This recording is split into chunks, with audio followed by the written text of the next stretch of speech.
and welcome to the Cello Doll YouTube channel. This is part 2 of our auxiliary techniques on cello involving the bow or pizzicato.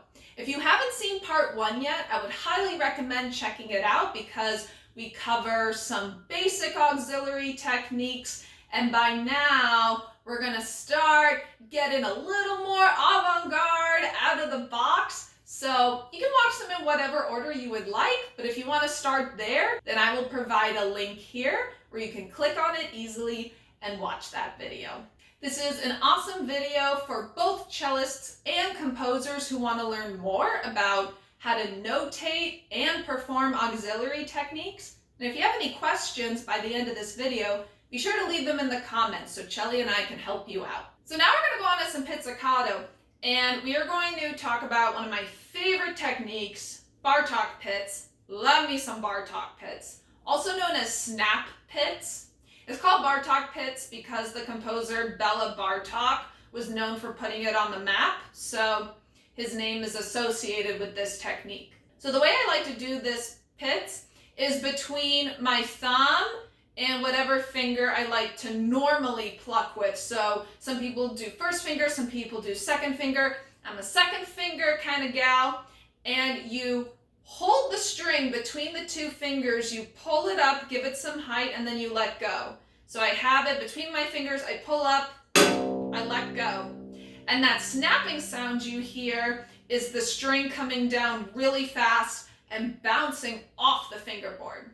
This technique takes some preparation because I have to get a good handle on the string, I have to pull it up and then let it go.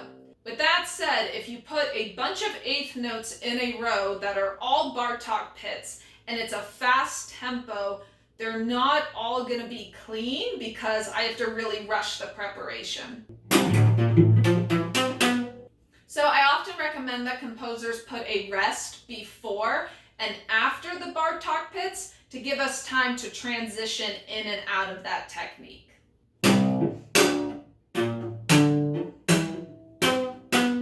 You know, just putting in a couple rests, making them quarter notes instead of eighth notes can make a huge difference. So to notate Bartok Pizz, you would put the snap symbol above all the notes you want Bartok Pizzicato.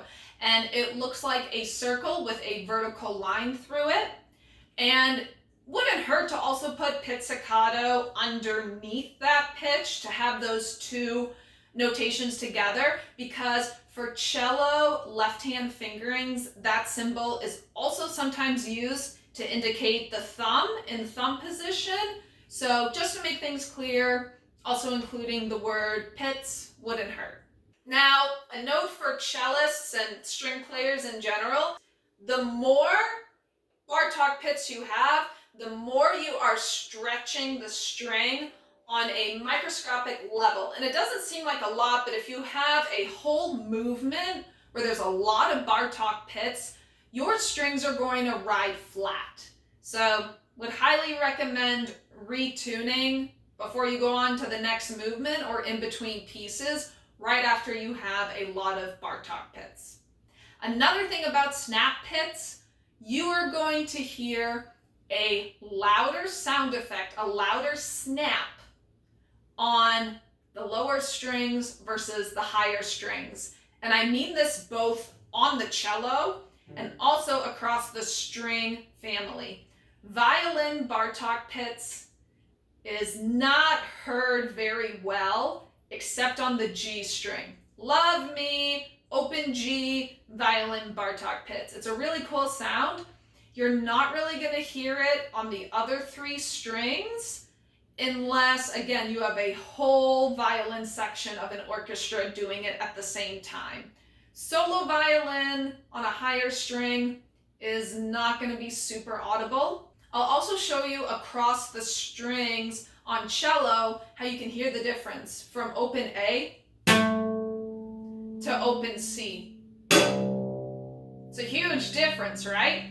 Also, one of my favorite things is Bartok Pizz on a double bass. It just sounds like the earth is opening up and it's so powerful. That big, deep, low snap, super effective on double bass and cello. The other strings I would highly recommend doing it on the lower strings if you really want that punch to go through your ensemble texture.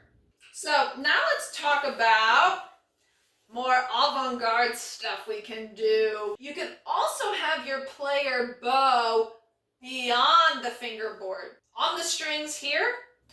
And keep in mind though, they are going to be close together.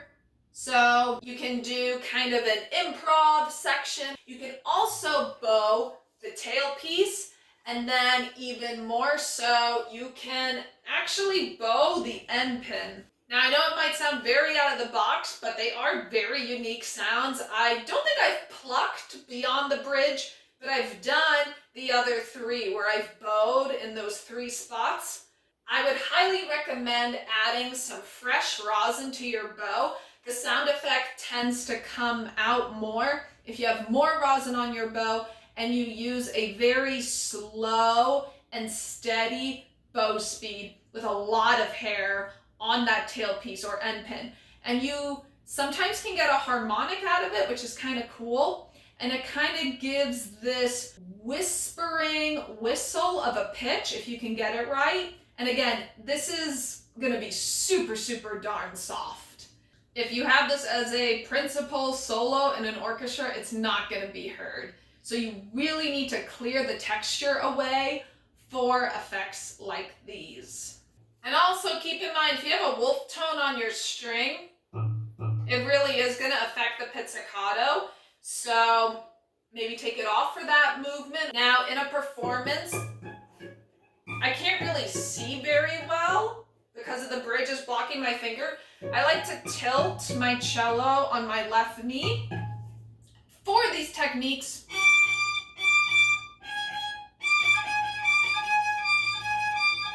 I mean, but it's not impossible.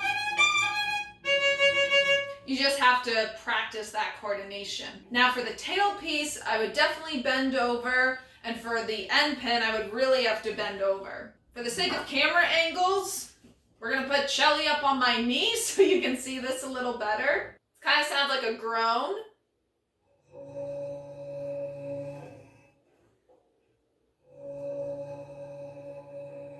And I'm really leaning in with a lot of heavy weight. For the tailpiece, I would have to lean over, and it's the same type of bowing motion, just on the tailpiece.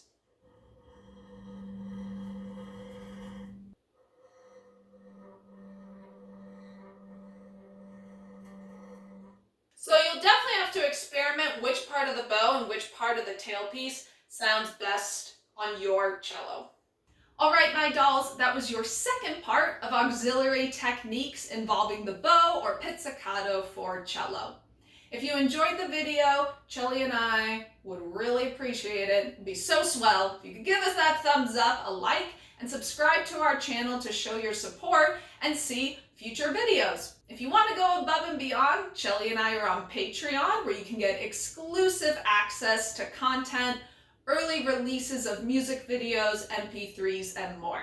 So if you want to check that out, head over to the video description and see what strikes your fancy. Again, thank you so much for watching, and if you're new to the channel, welcome. I am the Cello Doll, and in addition to YouTube, you can find me on Instagram, Facebook, and TikTok. We'll see you in a future video, and until then, happy practicing, happy composing, whatever musical activity you do, and we'll see you next time. Bye!